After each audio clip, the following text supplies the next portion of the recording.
Hey, what's up, guys? Spencer Rhodes here. So, tomorrow is the final episode of Rick Grimes. Rick Grimes' final episode. The Walking Dead Season 9, Episode 5. It is being promoted as the final episode where we will see Rick Grimes. Andrew Lincoln is leaving after this episode. It has been confirmed by multiple people, the actor himself, AMC, pretty much everyone.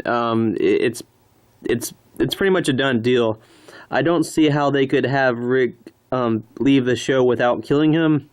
He's not like Heath or Sherry or Dwight, where you can just sort of have him disappear, because it's Rick Grimes. It's the main character. It's the main character of the show. If he's leaving, you got to kill him off. You got to give the audience that closure. So, plus, I mean, did you see the end of episode 4? He got really badly injured. He's surrounded by walkers. In the next episode, he's hallucinating. He's covered in blood. He doesn't look like he's in good shape. They're making references to the first episode of the show, which, why would they do that unless it's coming full circle? The last time a major character was hallucinating, it was Tyrese. And we know that John Bernthal is coming back, and a few other characters. I think Scott Wilson,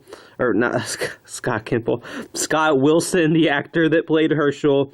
Before his death, he had filmed some scenes, so we're going to see that, which is kind of good, because, we get to see Herschel one last time, and that might, in a way, that might give fans a chance to say goodbye to Scott Wilson.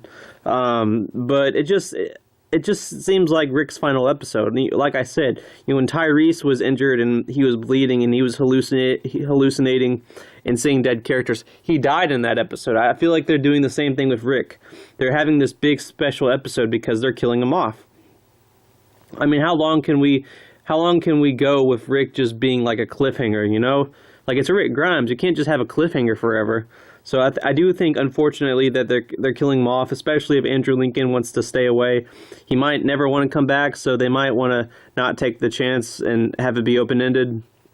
So, unfortunately, I do believe Rick will die in this episode. But with that said, we've had the Atlanta 3 for a little while. After Andrea's death in Season 3, we had the Atlanta 5 for the longest time. Rick, Daryl, Carol, and Glenn, which, in case you don't know, the Atlanta 5 were the last 5 original members of the Atlanta group, which were in Season 1. Those were the last 5 that were still alive after the end of Season 3. And then Glenn died at the beginning of 7, Carl died in the middle of 8, and we had Morales for 2 episodes, so, technically he was an Atlanta member, but, he died so quickly. So after Carl died, we pretty much just had the Atlanta 3, Rick, Daryl, and Carol. Now, Morgan is an original character, but he technically was never a part of the Atlanta group. So really, we've just had the Atlanta 3. Like I said, Rick, Daryl, Carol. And if Rick's dying, then we just have Carol and Daryl. We just have an Atlanta 2. Now, I think the door is open for Morgan to return. Frankly, I don't care what they do with Morgan as long as they don't kill him off, because I'm pretty much biased about Morgan. If Morgan is still alive, I'm happy. I just like his character so much, and everyone else I like is dead, so I'm really clinging on to hope that Morgan just lives forever. But even if he does return to the show, it's not going to go back to Atlanta 3. They'll have 3 Season 1 characters, but it's still the Atlanta 2. Once Rick dies, Morgan, Daryl, and Carol will be the last 3 characters from Season 1 that are still alive. There's really no one else. Even the Vados group have been confirmed dead by producers.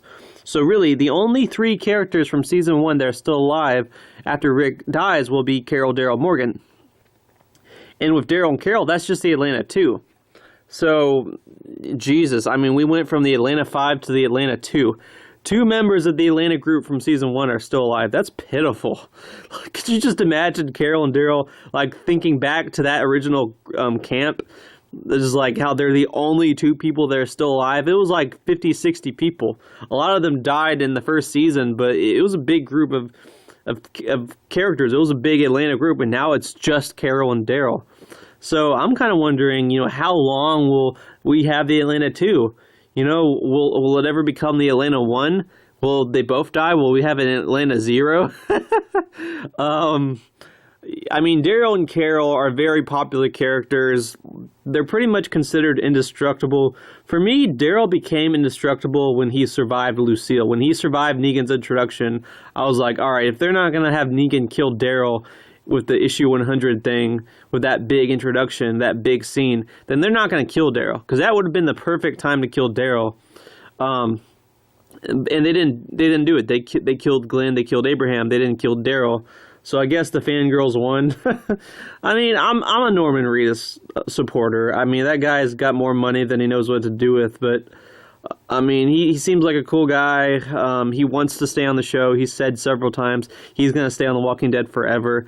And at this point, with Rick leaving, they really do need to keep Daryl on the show forever. So yeah, I mean, and with Carol has just become so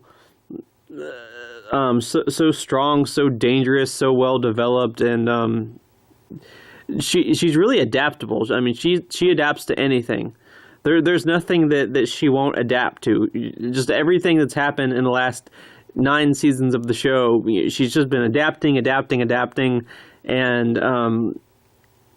I think she's pretty much almost as popular, if not as popular, as Daryl at this point. I feel like killing either one of those characters would just be unforgivable, especially with no Rick. You need to keep Daryl and Carol. Daryl and Carol have to stay on the show no matter what. In the last season of the show, you really just need to keep Daryl and Carol. Maybe you could kill one or both of them by then, but it has to be the last season of the show. It really does. You need those 2 familiar elements. That's all we have, the 2 familiar elements. Carol and Daryl. Everything else is gone. Everyone else is dead. So they really do need to keep Daryl and Carol alive. And like I said, they're both such popular characters. They really do need to keep the Atlanta 2. I mean, it's bad enough we're losing Rick. It's bad enough that we don't have Carl. You know, we don't have Abraham. I mean, that's just me. I was a big Abraham fan. But yeah, you really do need to keep Daryl and Carol alive. So I think that while we do just have the Atlanta 2, you can rest assured that we will continue to have them still be alive, and we will continue to have the Atlanta 2 for the remainder of the series run. If they kill Daryl or Carol, yeah, I think a lot of people really will stop watching. It'll be worse than Rick. I mean, I think people are hanging on with Rick, but if you get rid of Daryl or Carol, pretty much everyone from season 1 would be dead. And the fans might just be like, well, fuck this. Like, you gotta have something stay all the way through the show. You really do. Imagine Game of Thrones if everyone from season 1 was dead. I mean, Game of Thrones has a body count, a really big body count. They kill characters every episode. But there's still like 20 characters from season 1 that are still alive. If they just killed all of them off, it would have felt like a different show by season 8. The Walking Dead's going to be the same way. If you kill Daryl and Carol, you remove those last original elements from season 1, and it will feel like a different show, in my opinion. Like I said, that's just my opinion, but I think we're going to have the Atlanta 2 for a very long time. At least we better. You can kill them off, maybe, but it has to be the last season of the show. So yeah. With all that said, let me know what you think in the comments below, and don't be shy. Hit that like and subscribe. I'm not going anywhere. I make 1 to 2 Walking Dead videos per day, so please hit that subscribe button. Right now, we are at 165 subscribers. I am trying to get to 200 in the next few weeks. We're getting there, guys. We are 35 subscribers away from 200. So please just remember, every subscriber counts. If you have already subscribed, if you want to, you can share this channel with your friends, family, Twitter, Facebook, anywhere, because we're getting there. We're growing this community. We're getting really close to that goal of 200 subscribers. I appreciate all of you that have subscribed so far and have stuck with this channel day by day. I really appreciate you all. And there's going to be a lot more content coming out, especially after episode 5, because I'm sure I'm going to have a lot of things to talk about. Anyway, with all that said, I'm Spencer Rhodes, and I will see you guys later. Bye.